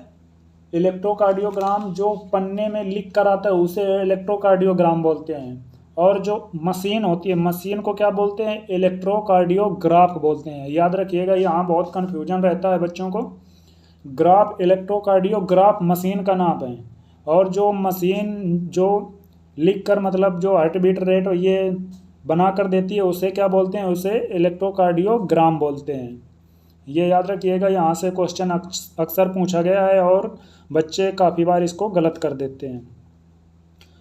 क्या बोले एनसीईआरटी? आप शायद अस्पताल के टेलीविज़न के दृश्य से चिरपरिचित होंगे जब कोई बीमार व्यक्ति हृदयघात का मतलब क्या होता है? हृदयघात का मतलब होता है कि हार्ट अटैक के कारण निगरानी मशीन, मॉनिटरिंग मशीन पर रखा जाता है। जब आप पीप पीप पीप और पी पी पी की आवाज़ सुन सकते हैं। इस तरह की मशीन को क्या बोलते हैं? ये देखिए, मशीन को क्या बोलते हैं? इलेक्ट्रोकार्डियोग्राम बोलते हैं। इलेक्ट्रोकार्डियोग्राफ मशीन को बोलते हैं, और जो लेख लिख के देती है ये मशीन उसे क्या बोलते हैं? इलेक्ट्रोकार्डियोग्राफ बोलते हैं, जिसे क्या बोलते हैं? ईसीजी। लेख को इलेक्ट्रोकार्डियोग्राम बोलते हैं और मशीन को इलेक्ट्रोकार्डियोग्राफ बोलते हैं। ईसीजी हृदय चक्र की विद्युत क्रियाकलापों का आरेखीय प्रस्तुतिकरण है।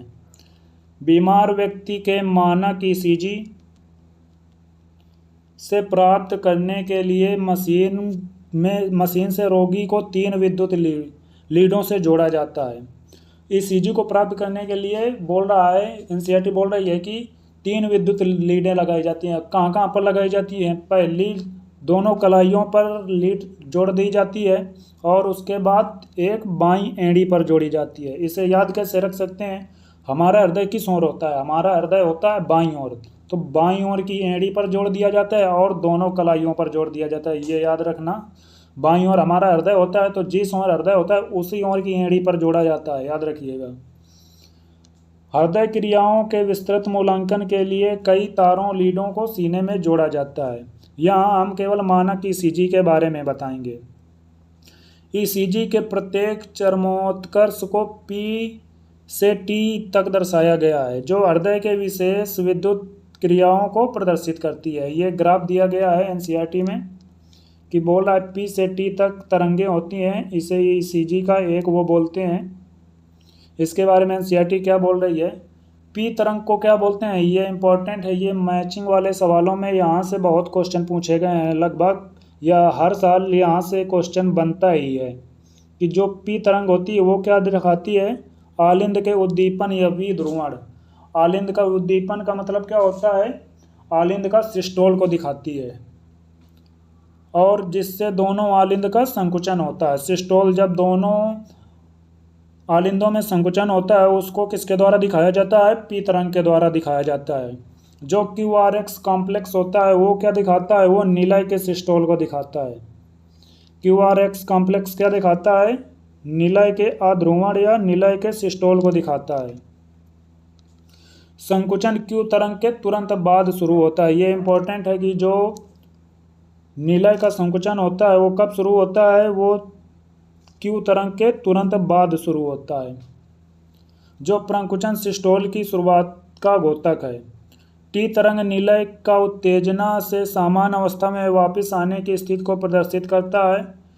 टी तरंग का अंत प्रकुंचन की अवस्था की समाप्ति का घोतक है। जो टी तरंग होती है वो क्या दिखाती है? टी वेव निलय का पुनः ध्रुवण दिखाती है, मतलब निलय डायस्टोल को दिखाती है। टी वेव क्या दिखाती है? निलय के डायस्टोल को दिखाती है।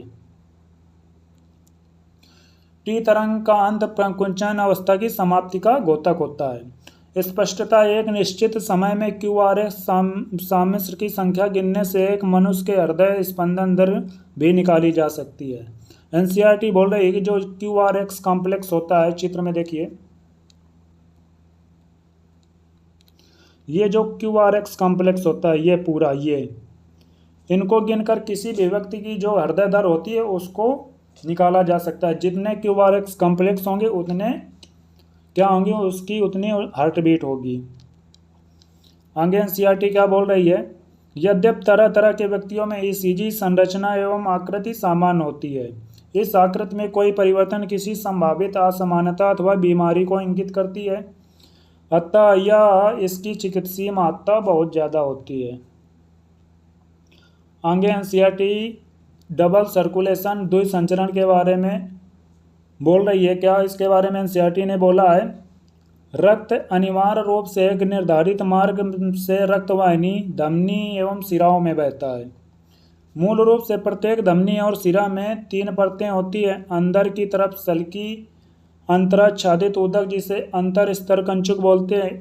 ये जो परतें हैं इनको आप इंग्लिश में याद रखिए, इंग्लिश में याद रखना इनको बहुत सरल है, हिंदी में इनके नाम कठिन है, इंग्लिश में इनको क्या क्या बोलते हैं अभी बता रहे हैं कि हिंदी इनके नाम थोड़ा कठिन से लगते हैं। कंचुक, ये वहाँ पर कभी कभी इंग्लिश नेम ही दे देता है, इसलिए आप इनके इंग्लिश नेम याद रखिए। जो अंत स्तर कंचुक होता है उसको इंग्लिश में क्या बोलते हैं, ट्यूनिका इंटरना बोलते हैं। जो काहे से बनी होती है ये याद रखिएगा, यहाँ से भी क्वेश्चन पूछा जा सकता है। जो बनी होती है सल्की एपिथेलियम से अतिछादित होती है, जिसे क्या बोलते हैं, जिसको एंडोथेलियम बोलते हैं। उसके बाद चिकनी पेशियम लचीले रेशों से कौन युक्त होती है, मध्य कंचुक, जिसे इंग्लिश में क्या बोलते हैं, ट्यूनिका मीडिया। ट्यूनिका मीडिया किससे बनी होती है, ट्यूनिका मीडिया बनी होती है चिकनी पेशियम लचीले रेशों से युक्त होती है, जिसे ट्यूनिका मीडिया बोलते हैं।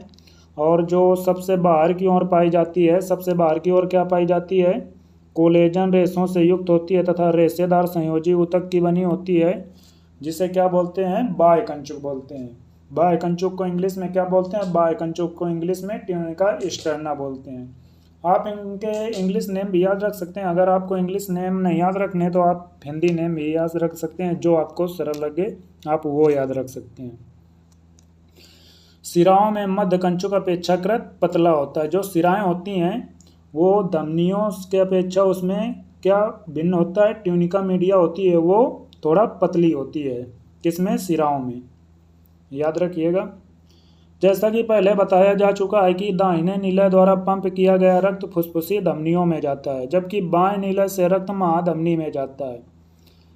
ऑक्सीजन रहित रक्त फेफड़ों में ऑक्सीजन युक्त होकर फुसफुस सिराओं से होता हुआ बाएं अलिंद में आता है। फुसफुस सिराओं में कैसा रक्त होता है, फुसफुस सिराओं में रक्त होता है कैसा, ऑक्सीजनित रक्त पाया जाता है। यहीं पर उल्टा होता है, जो फुसफुस धमनी होती है वहाँ पर वी ऑक्सीजनित पाया जाता है, जो फुसफुस सिराएं होती हैं वहाँ पर कैसा पाया जाता है, वहाँ पर ऑक्सीजनित रक्त पाया जाता है। ऐसा इन्हें क्यों बोलते हैं, क्योंकि सिराओं का काम होता है रक्त को कहीं से हृदय में लाना। जो फुसफुसी सिराएं होती हैं ये फेफड़ों से रक्त को लेकर आती हैं, इसलिए इन्हें क्या बोलते हैं, सिरा बोलते हैं। और धमनी का कार्य क्या होता है, धमनी का कार्य होता है जो हृदय होता, हृदय से रक्त को लेकर जाना। जो धमनी, फुसफुसी धमनी के अलावा जो फुसफुसी धमनी होती है जो, वो रक्त को लेकर जाती है, लेकिन कैसा रक्त लेकर जाती है, डीऑक्सीजनेटेड रक्त को लेकर जाती है, इसलिए उसे धमनी बोलते हैं। ये इन पर 2 इम्पोर्टेंट मतलब है कि धमनी किसे बोलते हैं, सिरा किसे बोलते हैं, ये मेन डिफिनीशन इनकी है कि जो रक्त को लेकर हृदय में आता है उनको सिरा बोलते हैं। इनमें ये जरूरी नहीं है कि उसमें रक्त कैसा बह रहा हो, जो लेकर आता है वो सिराएं होती हैं और जो लेकर जाता है वो धमनी होती हैं। ये मेन डिफिनीशन है इनकी, याद रखिएगा। ये मतलब नहीं है कि उसमें ऑक्सीजनेटेड ब्लड बह रहा है तो धमनी हो गई, डीऑक्सीजनेटेड ब्लड बह रहा है तो सिरा हो गया, ये इंपॉर्टेंट नहीं है। जो रक्त को लेकर आता है उसको क्या बोलते हैं, सिरा बोलते हैं। जो हृदय से रक्त को लेकर जाता है उससे धमनी बोलते हैं, ये याद रखिएगा, इम्पोर्टेंट है। यह परिसंचरण तंत्र फुसफुस संचरण कहलाता है। कौन सा संचरण कहलाता है, फुसफुस संचरण बोलते हैं।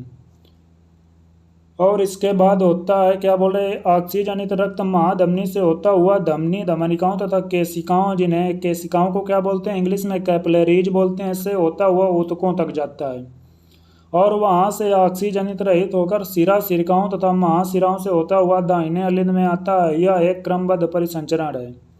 यह क्रमबद्ध परिसंचरण पोषक पदार्थों, ऑक्सीजन तथा अन्य जरूरी पदार्थों को ऊतकों तक पहुंचाता है तथा वहां से कार्बन डाइऑक्साइड, CO2 तथा अन्य हानिकारक पदार्थों को बाहर निकालने के लिए ऊतकों से दूर ले जाता है।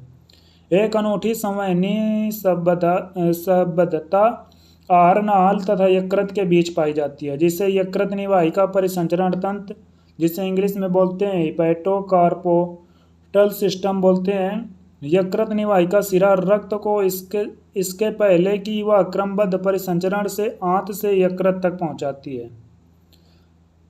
एक विशेष प्रकार का निवाहिका तंत्र हमारे शरीर में पाया जाता है। एनसीईआरटी यहाँ पर ये बोल रही है, ये निवाहिका तंत्र क्या काम करता है। ये निवाहिका तंत्र का कार्य होता है कि रक्त को एक विशेष डायरेक्शन में सिराओं द्वारा पहुंचाया जाता है, जो कि विऑक्सीजनित रक्त का परिवहन करता है। जो इसमें एक दिया गया है, कौन सा, यकृत निवाहिका सिरा है। यकृत निवाहिका सिरा क्या काम करता है, इसमें सबसे पहले आंत से जो विऑक्सीजनित रक्त होता है वो यकृत में आता है, एक अंग से दूसरे अंग में आता है। इसी को क्या बोलते हैं, इसी को बोलते हैं निवाहिका तंत्र। यही एनसीईआरटी बोल रही है। यकृत निवाहिका तंत्र में क्या होता है, यकृत निवाहिका तंत्र में आंत से यकृत में रक्त आता है। हमारे शरीर में एक विशेष हृदय परिसंचरण तंत्र कोरोनरी सिस्टम पाया जाता है।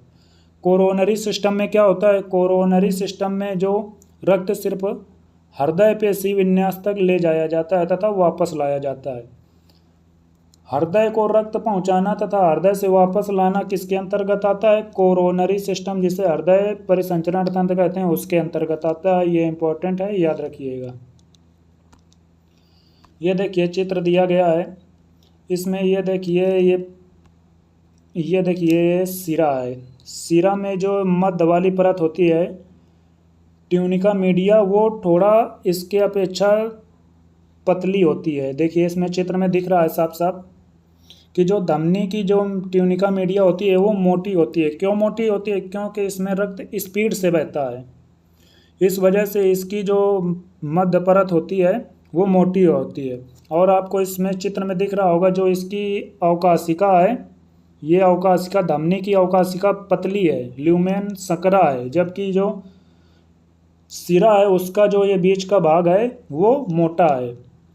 इसके बाद ये केशिका नहीं है, ये देखिए ये कोशिका नहीं है, केशिका है, कैपिलरीज है। देखिए सही कर लीजिएगा, ये केशिका का चित्र है, कैपिलरीज का चित्र है। इसके बाद ये देखिए शरीर में दिया गया है कैसे रक्त जाता है।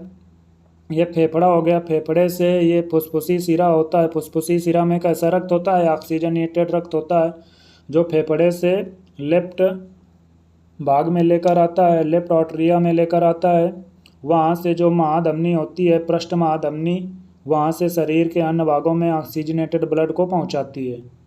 इसके बाद इसी प्रकार ये जो है धमनी है, फुसफुसी धमनी, जिसमें कैसा रक्त बहता है, डीऑक्सीजनेटेड ब्लड बहता है, जो क्या करती है, यहाँ से हृदय से रक्त कहाँ पर, फेफड़ों में लेकर जाती है। उसके बाद ये महाशिरा हो गया, जो शरीर से रक्त को कहाँ पर पहुँचाता है, हृदय में पहुँचाता है, राइट आर्टरिया में पहुँचाता है। इसके बाद हृदय क्रिया का नियमन के बारे में एनसीईआरटी बोल रही है। क्या बोला एनसीईआरटी ने कि हृदय की सामान्य क्रियाओं का नियमन अंतरिम होता है, अर्थात विशेष पेशी ऊतक, जिसे नोडल ऊतक कहते हैं, नोडल ऊतक के बारे में हम पढ़ चुके हैं, द्वारा स्वनियमित होता है। इसलिए हृदय को पेशीजनिक मायोजेनिक कहते हैं। मेडुला ऑब्लांगेटा के विशेष तंत्रिका केंद्र स्वायत्त तंत्रिका तंत्र के द्वारा हृदय की क्रियाओं का संयमित कर सकता है। अनुकंपी तंत्रिका तंत्र से प्राप्त तंत्रीय संकेत हृदय स्पंदन दर को बढ़ा देते हैं। जो अनुकंपी तंत्रिका तंत्र होता है वो क्या करता है, अनुकंपी तंत्रिका तंत्र हृदय की दर को बढ़ा देता है, हार्ट बीट रेट को बढ़ा देता है। वह नीला संकुचन को सुदृढ़ बनाते हैं, अर्थात हृदय निकास बढ़ जाता है। दूसरी ओर जो पाया जाता है परा अनुकंपी तंत्रिका तंत्र, वो क्या करता है, वो स्वचालित तंत्रिका तंत्र का हिस्सा होता है जो हृदय स्पंदन दर एवं क्रिया विभव की संवहनी गति को कम कर देता है। अतः यह हृदय निकास को कम करते हैं। अधिवृक्क अंतस्तः, जिसे एड्रीनल मेडुला बोलते हैं, का हार्मोन भी हृदय निकास को बढ़ा सकता है। यहाँ से कौन सा हार्मोन निकलता है, आगे वाले चैप्टरों में इसे अच्छे से पढ़ेंगे। यहाँ पर एपिनेफ्रिन तथा नॉर एपिनेफ्रिन पाए जाते हैं जो हृदय के निकास को बढ़ा सकते हैं। ठीक है, यह याद रखिएगा। जिन्हें और क्या बोलते हैं, एड्रेलिन हार्मोन और नॉन एड्रेलिन हार्मोन बोलते हैं, जो हार्ट बीट रेट को बढ़ा सकते हैं। इसके बाद और हार्मोन है, जैसे थायरॉक्सिन हार्मोन भी हार्ट बीट रेट को बढ़ा सकता है। ये वहाँ जो हार्मोन वाला चैप्टर है वहाँ पर अच्छे से पढ़ाया गया है, वहाँ पर अच्छे से पढ़ेंगे। इसके बाद एक एंजाइम हार्मोन होता है एसिटाइलकोलिन, जिसे ACH बोलते हैं, वो हार्ट बीट रेट को कम कर देता है। आगे परिसंचरण की विकृतियों के बारे में पढ़ाया गया है। उच्च रक्तदाब अति तनाव क्या होता है? अति तनाव रक्तदाब की वह अवस्था है जिससे रक्तचाप जो होता है सामान्य कितना होता है, 120 से 80 होता है। 120/80 होता है, जिसमें 120 क्या होता है, जो ऊपर की ओर होता है उसे क्या बोलते हैं, ऊपर वाले को सिस्टोलिक दाब 120 होता है। सिस्टोलिक दाब होता है जो नीचे वाला होता है उसे डायस्टोलिक दाब बोलते हैं। इस मापदंड में 120 mmHg मिलीमीटर में मरकरी दबाव होता है को प्रंकुचन या पंपिंग दाब, और 80 mmHg को अनुशीतलन या विराम काल कहते हैं, जिन्हें इंग्लिश में क्रमशः क्या बोलते हैं, सिस्टोलिक दाब या डायस्टोलिक दाब बोलते हैं। रक्तदाब कहते हैं, यदि किसी का रक्तदाब बार बार मापने पर भी व्यक्ति का रक्तदाब कितना है, 140/90 या इससे अधिक हो तो वह अति तनाव प्रदर्शित करता है। उच्च रक्तचाप हृदय की बीमारियों को जन्म देता है तथा अन्य महत्वपूर्ण अंग जैसे मस्तिष्क, वृक्क जैसे अंगों को प्रभावित करता है।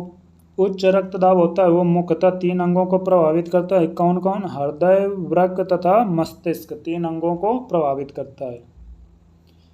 इसके बाद NCERT किसके बारे में बोली है? हृदय धमनी रोग, जिसे CAD बोलते हैं। CAD को इंग्लिश में क्या बोलते हैं? CAD को इंग्लिश में बोलते हैं कोरोनरी आर्टरी डिसीज। हृदय धमनी बीमारी या रोग को प्रायः एथेरोकास्टी या एथीरोस साइक्लोरोसिस के रूप में संदर्भित किया जाता है, जिसमें हृदय पेशी को रक्त की आपूर्ति करने वाली वाहिनियां प्रभावित होती हैं। CAD में क्या होता है कि हृदय को जो रक्त पहुंचाती हैं वो वाहिनियां प्रभावित हो जाती हैं। यह बीमारी धमनी के अंदर कैल्शियम, वसा तथा अन्य रेसी ऊतकों के जमा होने के कारण होती है, जिससे धमनी की अवकाशिका सक्रिय हो जाती है। इसके बाद NCERT हृदय सोल एंजाइना बोलते हैं। एंजाइनों को क्या बोलते हैं? एंजाइना पेक्टोसिस बोलते हैं, जिसे हृदय सोल पेक्टोसिस भी कहते हैं। हृदय पेशी में जब पर्याप्त ऑक्सीजन नहीं पहुंच पाती है, जब उसके मार्ग में अवरोध आ जाता है तो वहाँ पर पर्याप्त ऑक्सीजन नहीं पहुंच पाती है, तब सीने में दर्द होता है, जो एंजाइना हृदय सोल की पहचान है। मतलब कह रहा है कि जो एंजाइना होती है वो जब दर्द होता है सीने में, उसको क्या बोलते हैं? उसको बोलते हैं एंजाइना पेक्टोसिस बोलते हैं।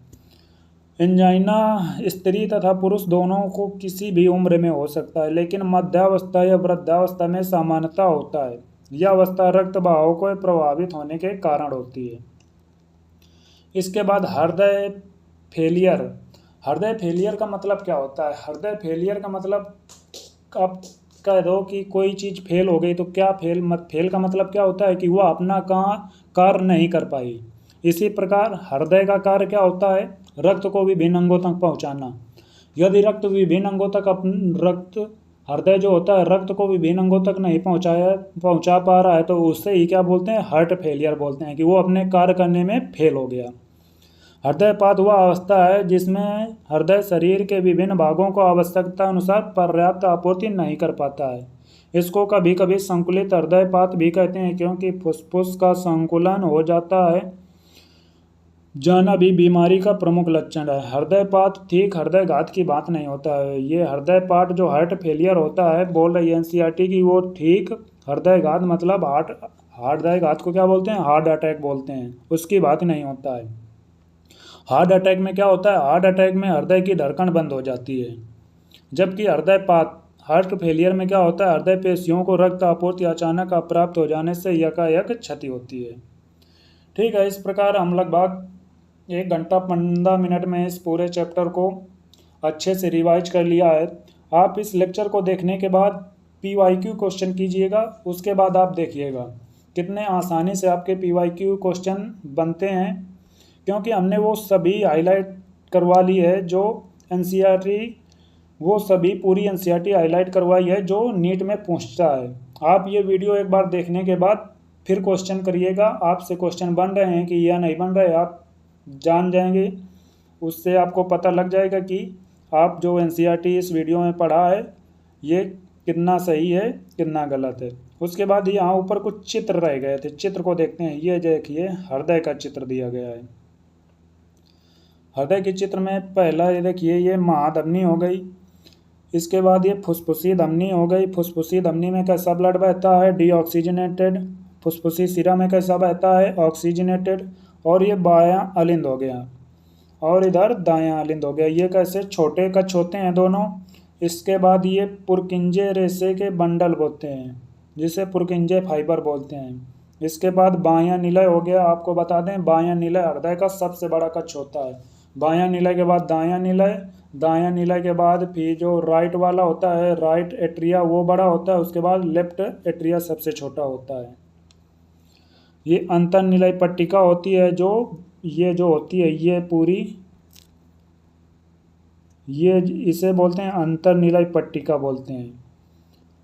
और इसके बाद ये अंतर निलय गांठ हो गई। ये महाशिरा हो गया जो ऑक्सीजनेटेड रक्त को हृदय में लाता है।